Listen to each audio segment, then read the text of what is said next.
नमस्कार, मैं हूं आशीष त्रिपाठी आपके साथ और अब रुख करेंगे तमाम छोटी बड़ी खबरों का फटाफट अंदाज में। शुरुआत करते हैं खबरें सुपरफास्ट की। पंजाब कैबिनेट मंत्री साधु सिंह धर्मसोत की स्कॉलरशिप स्कैम को लेकर सफाई, विपक्ष के आरोपों को बताया बेबुनियाद, कहा चीफ सेक्रेटेरिएट की रिपोर्ट करेगी, दूध का दूध पानी का पानी। स्कॉलरशिप घोटाले में सियासत जारी, सुखबीर बादल ने सीएम कैप्टन पर किया वार, बच्चों के भविष्य के साथ खिलवाड़ कर रही सरकार। सुखबीर बादल ने कहा सीबीआई या हाईकोर्ट की निगरानी में हो जांच। स्कॉलरशिप घोटाले को लेकर कांग्रेस विधायक राजकुमार वेरका ने अकाली दल और बीजेपी गठबंधन पर निशाना साधा। राजकुमार वेरका ने कहा कि केंद्र सरकार ने वर्ष 2016 से स्कॉलरशिप बंद कर रखी है। अब अकाली दल के प्रतिनिधिमंडल को केंद्र सरकार से स्कॉलरशिप दोबारा शुरू करने की मांग करनी चाहिए। एससी स्कॉलरशिप में 69 करोड़ के घोटाले में घिरे कैबिनेट मंत्री साधु सिंह धर्मसोत का मोहाली में यूथ अकाली दल ने किया विरोध, डीसी कॉम्प्लेक्स के सामने फूंका कैबिनेट मंत्री का पुतला।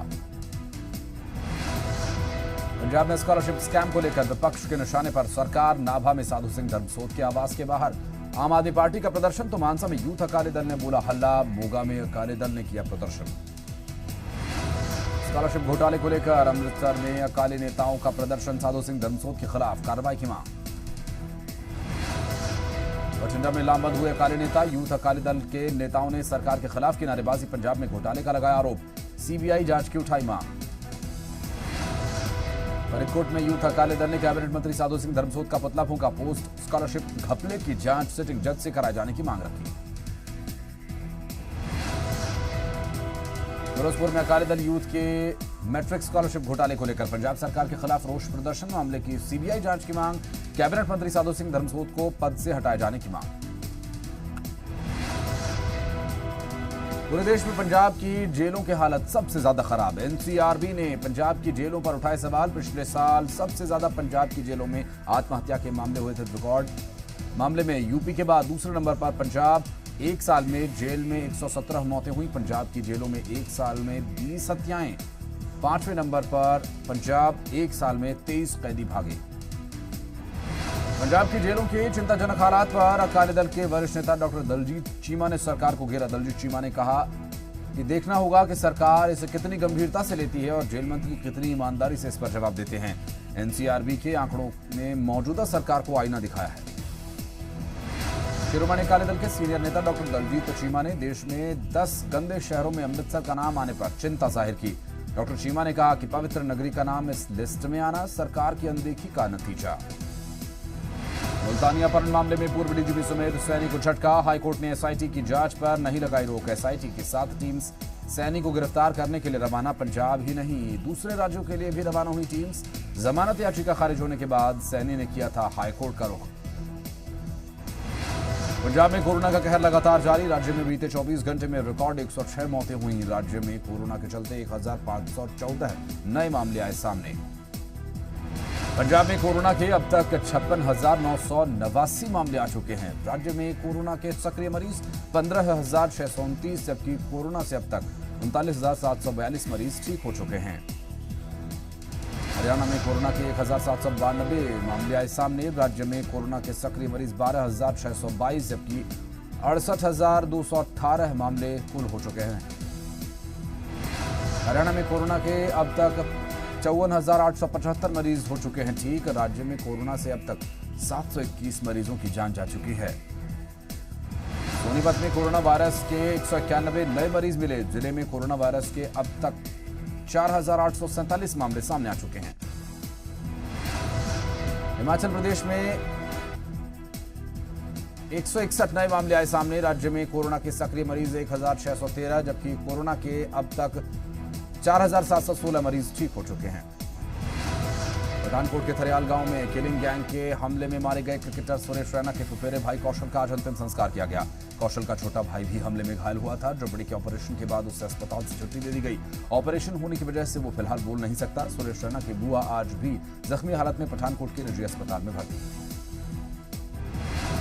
किसान यूनियन एकता सिद्धूपुर की तरफ से डीसी ऑफिस के बाहर धरना शुरू किया गया। इस दौरान सैकड़ों की संख्या में इकट्ठा हुए प्रदर्शनकारियों ने सोशल डिस्टेंसिंग की धज्जियां उड़ाई। किसान बीते साल जैतू मंडी में धरने के दौरान मरने वाले किसान के परिवार के लिए 14 लाख रुपए की आर्थिक मदद की मांग कर रहे हैं।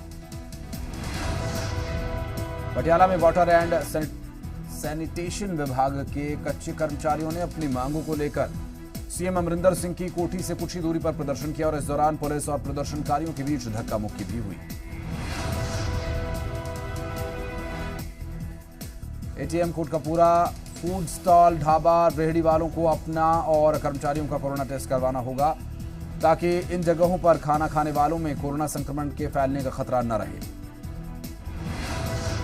बुधवार को चंडीगढ़ प्रशासन की वॉर रूम मीटिंग में कई अहम फैसले लिए गए। बैठक में इंटरस्टेट बस सर्विस को जल्द ही शुरू करने के बारे में फैसला लिया गया। बता दें कि कोरोना के चलते ये बस सर्विसेज बंद कर दी गई थी और इसे दोबारा शुरू करने के लिए फैसला लिया गया। सेक्टर 17 के बस स्टैंड पर चलने वाली सब्जी मंडी अब सेक्टर 26 में शिफ्ट की जाएगी। विभिन्न सेक्टर्स में लगने वाली मंडियां फिलहाल बंद रहेंगी। बैठक में सुखना लेक पर लगने वाले वीकेंड लॉकडाउन को लेकर शुक्रवार तक हटाए जाने पर फैसला किया जा सकता है। उम्मीद है कि सुखना लेक भी अब 7 दिन आम लोगों के लिए खुली रहेगी। चंडीगढ़ में व्यस्त बाजारों में भी अब ऑड इवन नहीं रहेगा। प्रशासक वीपी सिंह बदनौर की अध्यक्षता में हुई वॉर रूम की मीटिंग में 4 सितंबर से शहर में ऑड इवन खत्म करने का निर्णय लिया गया। प्रशासन ने शहर के बिजी मार्केट्स में 3 सितंबर तक ऑड इवन लागू किया हुआ था। कोरोना काल में लोगों को लोन के लिए बैंक्स की ईएमआई चुकाने से मिली छूट अब खत्म हो गई है। सितंबर से लोगों को बैंक द्वारा लिए गए लोन की किश्त भरनी होगी और ऐसे में कोचिंग संस्थान मालिकों की चिंताएं बढ़ गई हैं। इसके मुद्दे पर एबीवीपी ने पंजाब यूनिवर्सिटी के वाइस चांसलर के खिलाफ धरने का ऐलान किया, लेकिन उससे पहले ही प्रशासन ने सभी दरवाजे बंद करवा दिए, जिसके बाद एबीवीपी कार्यकर्ताओं ने यूनिवर्सिटी के गेट पर प्रदर्शन किया। कांग्रेस के वरिष्ठ नेता और प्रवक्ता रणदीप सिंह सुरजेवाला ने हरियाणा में टोल की दरों में वृद्धि की दरों पर चिंता व्यक्त करते हुए राज्य सरकार से इसे तुरंत वापस लिए जाने की मांग की। सुरजेवाला ने कहा कि कोरोना महामारी के बाद सरकार ने दूसरी बार टोल दरों में वृद्धि की है, जो कि सरकार की संवेदनहीनता को दर्शाता है। चरखी दादरी में पीटीआई अध्यापकों ने जमकर प्रदर्शन किया और सरकार के विरोध में नारेबाजी की। शिक्षकों ने चरखी दादरी से विधायक सोमवीर सांगवान के आवास का घेराव किया। पीटीआई शिक्षकों ने आर पार की लड़ाई का ऐलान किया है। फरीदाबाद में किसानों ने सेक्टर 12 लघु सचिवालय पर जमकर प्रदर्शन किया। किसानों का आरोप 1900 किसानों की तरफ से लगाया गया आरोप सन 1995 में इनकी जमीन का अधिग्रहण करने की प्रक्रिया शुरू हुई थी और 1998 में ये पूरी की गई थी। तब किसानों ने मुआवजा बढ़ाने की मांग को लेकर कोर्ट का रुख किया, जहां से 2019 में इनके पक्ष में फैसला आया, लेकिन अब तक किसानों को मुआवजे की पूरी राशि नहीं मिली। किसानों ने जल्द से जल्द मुआवजा दिए जाने की मांग की। सिरसा में बर्खास्त पीटीआई अध्यापकों ने बहाली की मांग को लेकर विधायक सोमवीर सांगवान से चर्चा की। 8 सितंबर को सीएम सिटी करनाल में प्रदर्शन करेंगे, जबकि 23 सितंबर को बड़ौदा में घर घर जाकर सरकार की पोल खोलेंगे। केंद्र सरकार के कृषि अध्यादेशों के खिलाफ अखिल भारतीय किसान सभा, हरियाणा खेत मजदूर यूनियन और लोक पंचायत जिला सिरसा ने 11 सूत्रीय मांगों को लेकर लघु सचिवालय पर धरना दिया और इस दौरान बर्खास्त पीटीआई शिक्षकों को भी बहाल करने की मांग की गई। रोहतक के नवनियुक्त जिला उपायुक्त कैप्टन मनोज ने करप्शन के खिलाफ जीरो टॉलरेंस की नीति अपनाए जाने की बात कही। रोहतक के अलग अलग इलाकों का दौरा करने के दौरान जिला उपायुक्त ने अधिकारियों और कर्मचारियों को साफ चेतावनी दी। जिला उपायुक्त ने कहा कि भ्रष्टाचार करने वाले को जेल जाना पड़ेगा और इसके अलावा जिला उपायुक्त ने कोरोना संक्रमण के मद्देनजर जरूरी दिशा निर्देश जारी किए। धीरज अहलावत की मौत के मामले में अहलावत खाप के लोगों ने रोष प्रकट किया और खाप ने इस पूरे मामले में शासन प्रशासन पर कार्रवाई में लीपापोती करने का आरोप लगाते हुए नेशनल हाईवे 71 पर जाम लगा दिया। मृतक के परिजनों समेत अहलावत खाप दीघलवासी टोल पर एकत्रित हुए और नेशनल हाईवे जाम कर दिया। काफी तादाद में ग्रामीणों द्वारा लगाए गए जाम की वजह से रोहतक और झज्जर की ओर लंबी कतार गाड़ियों की देखने को मिली। जाम की सूचना के बाद पुलिस प्रशासन मौके पर पहुंचा और जाम खुलवाने की कोशिश में जुटा। भिवानी में सरकारी स्कूल्स के स्टाफ पर कोरोना कहर बरपा। अब तक सरकारी स्कूल्स के एक प्रिंसिपल सहित 7 शिक्षक कोरोना पॉजिटिव हो चुके हैं। कोरोना संक्रमण फैलने की वजह से परिवार पहचान पत्र बनाने से के काम में जुड़ा बताया जा रहा है। बच्चों के अभिभावक सरकारी स्कूल्स में परिवार पहचान पत्र बनवाने के लिए पहुंच रहे हैं और इस दौरान शिक्षक और अभिभावकों को नजदीक बैठना पड़ता है। सोशल डिस्टेंसिंग सहित अन्य दिशा निर्देशों का पालन करने के लिए यहां पर सोशल डिस्टेंसिंग की धज्जियां उड़ती हैं। अंबाला में आइलेट्स कोचिंग सेंटर्स कोविड-19 गाइडलाइंस की सरेआम धज्जियां उड़ा रहे हैं। ऐसे में कुछ सेंटर्स पर अंबाला पुलिस ने दबिश दी, जहां पर बच्चों की जान जोखिम में डालकर सरकार की गाइडलाइंस की धज्जियां उड़ाकर कोचिंग सेंटर्स खोलने का काम किया गया, जबकि इसकी इजाजत अभी नहीं है। इसके बावजूद अंबाला कैंट में इंग्लिश इंटरनेशनल पर 2 क्लासेस चलती हुई मिली, जिसके बाद इंग्लिश इंटरनेशनल के मालिक को महेशनगर थाना पुलिस ने हिरासत में लिया। मोगा के गांव चूहरचक में एक पिता ने 17 साल की बेटी का गला दबाकर हत्या कर दी। गांव के ही एक युवक से प्रेम प्रसंग का मामला। पुलिस ने आरोपी पिता के खिलाफ धारा 302, 201 के तहत किया मामला दर्ज। फिरोजपुर के अली के गांव के साथ लगते सतलज दरिया के बीच बने टापू से करीब 60,000 लीटर कच्ची लहन और 600 बोतल नाजायज शराब बरामद की गई। पंजाब पुलिस और एक्साइज विभाग ने संयुक्त ऑपरेशन को दिया अंजाम। हरियाणा में जीएसटी चोरी का बड़ा मामला। सूत्रों के मुताबिक फर्जी पता देकर करीब 1100 करोड़ रुपए की जीएसटी की चोरी की गई। 69 कंपनी से फर्जी तरीके से लिया जीएसटी रिटर्न। हरियाणा के धारूहेड़ा में पार्श्वनाथ बिल्डर्स पर गंभीर आरोप। 10 साल बाद भी लोगों को नहीं मिला उनके सपनों का घर। करनाल पुलिस के एंटी नार्कोटिक्स शाखा ने अफीम से बने लाखों रुपए के लिक्विड नशे की खेप के साथ एक नशा तस्कर को गिरफ्तार किया। आरोपी युवक को बंसा गांव से गिरफ्तार किया गया, जो पिछले 5 साल से नशा तस्करी का काम कर रहा था। सोनीपत सीआईए पुलिस ने 25,000 के नामी बदमाश देवेंद्र को बडवासनी गांव के पास नहर के पुल से किया गिरफ्तार। पूछताछ में हत्या की 4 वारदातों के अलावा लूट और अवैध हथियारों से जुड़ी वारदातों का हुआ खुलासा। बदमाश यूपी के मुजफ्फरनगर का है रहने वाला। आरोपी ने यूपी के मुजफ्फरनगर में 3 चोरी की वारदातों को अंजाम दिया। इसके अलावा देहरादून, सोनीपत और गुरुग्राम में हत्या की 4 वारदातों को दिया अंजाम। बहादुरगढ़ की बैंक कॉलोनी में चोरों ने वारदात को अंजाम देने के बाद ऑफिस में लगाई आग। चोरों ने पवन सिक्योरिटी और मेन पावर के ऑफिस से कंप्यूटर, लैपटॉप और एलईडी प्रिंटर्स, एसी चोरी किया। सिरसा लघु सचिवालय पर नौजवान भारत सभा के नेतृत्व में 31 गांवों के ग्रामीणों ने कर्ज माफी, नरेगा का काम शुरू करने और 6 महीने के बिजली बिल माफ करने की मांग को लेकर प्रदर्शन किया। एनसी मेडिकल कॉलेज में पानीपत जिले की पहली कोविड लैब खुल गई है। आईसीएमआर और एनएबीएल ने कॉलेज को कोविड टेस्ट करने का सर्टिफिकेट दे दिया है और इस कोविड लैब में हर दिन 500 कोविड टेस्ट किए जा सकेंगे। सिरसा पुलिस अब तक बिना मास्क पहनने वाले लोग 12,500 से ज्यादा लोगों का चालान कर चुके हैं। इसके अलावा कोरोना संक्रमण से बचाव को लेकर वाहन चालकों और आम लोगों को भी जागरूक किया जा रहा है। झज्जर के स्वास्थ्य विभाग की टीम ने एक बार फिर अपनी सक्रियता दिखाते हुए लिंग जांच गिरोह के एक और गिरोह का भांडाफोड़ किया। इस मामले में पुलिस ने लिंग जांच से जुड़े एक अभियुक्त को काबू किया है। अन्य गिरफ्तारियां होना बाकी।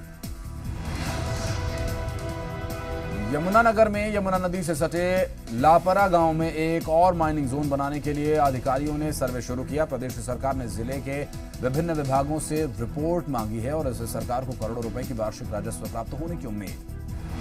हिमाचल के नागरिक आपूर्ति मंत्री घुमारवीं के विधायक राजेंद्र गर्ग ने दिल्ली में बीजेपी के राष्ट्रीय अध्यक्ष जेपी नड्डा से की मुलाकात।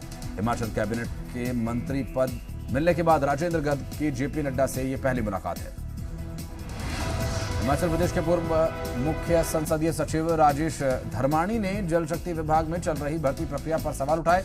उनका आरोप multipurpose workers, para pump operators और पैरा फिटर्स के 7,000 पदों पर सियासी इशारे पर भर्तियां हो रही हैं। ऊना पुलिस ने रेत माफिया के खिलाफ कड़ी कार्रवाई की। पुलिस ने रेत से भरे करीब 1 दर्जन टिप्पर्स को पकड़ा। मामले में पुलिस ने माइनिंग एक्ट के तहत मामला दर्ज कर जांच शुरू कर दी है। बिलासपुर में मुख्य चिकित्सा अधिकारी कार्यालय में 5 कर्मचारियों की कोरोना रिपोर्ट पॉजिटिव आने के बाद 2 दिन के लिए कार्यालय बंद कर दिया गया। ऑफिस के सभी कर्मचारियों को सैंपल जांच के लिए आईजीएमसी शिमला भेजा गया।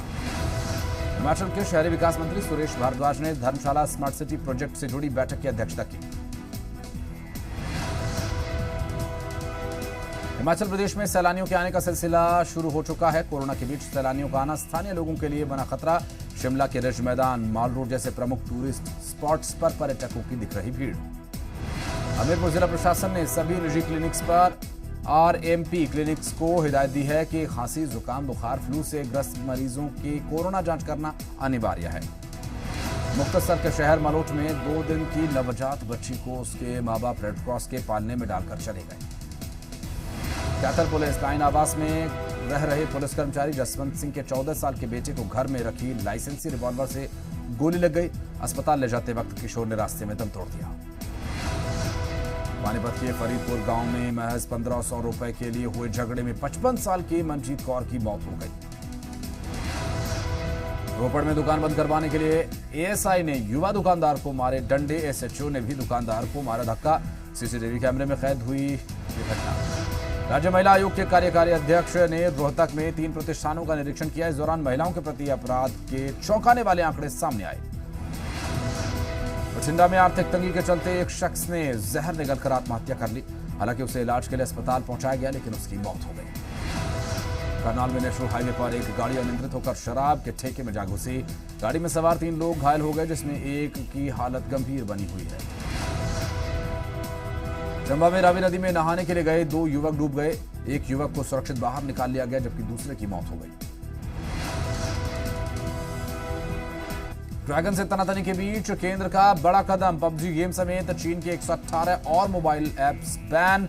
अब तक 224 चीनी ऐप्स पर लगाई जा चुकी है पाबंदी। एलएसी पर तीसरे दिन 7 घंटे ब्रिगेडियर स्तर बातचीत। चीन ने फिर शुरू किया वीडियो दुष्प्रचार। राहुल गांधी का चीन की बजाय फिर पीएम मोदी पर वार। चीन से तनाव के बीच भारत में सुरक्षा बलों को अलर्ट। चीन, भूटान और नेपाल बॉर्डर पर आईटीबीपी और एसएसबी को चौकस रहने के निर्देश।